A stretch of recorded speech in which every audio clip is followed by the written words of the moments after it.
Ciao a tutti amici, oggi su Kalevala vi mostro come risolvere l'errore di Steam Cloud. Prima di tutto, controllate se i server di Steam sono attivi. Apriamo il browser, scriviamo qui Steam Status. Sì. Andiamo sul sito e controlliamo se è tutto normale con Steam.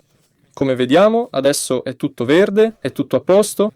Bisogna prestare attenzione a questa sezione perché se vediamo queste irregolarità significa che Steam non funziona. E se in generale abbiamo solo un indicatore giallo, non è grave. Proviamo a riavviare Steam. Clicchiamo con il tasto destro sull'icona in basso a destra e clicchiamo su Esci. Ecco, lo riavviamo. Dopo aver effettuato l'accesso, selezioniamo un gioco specifico. Ad esempio Dota. Clicchiamo su Proprietà, poi su Generali. E qui abbiamo Steam Cloud. Potete attivarlo o disattivarlo. Così l'errore di Steam Cloud scompare da solo. E cosa succede a Steam Cloud se non funziona? È meglio farlo solo per i giochi online perché se i salvataggi sono solo su Steam Cloud li perderete e bisogna risincronizzarli. E poi riavviate il computer. Questo è tutto. Ciao a tutti.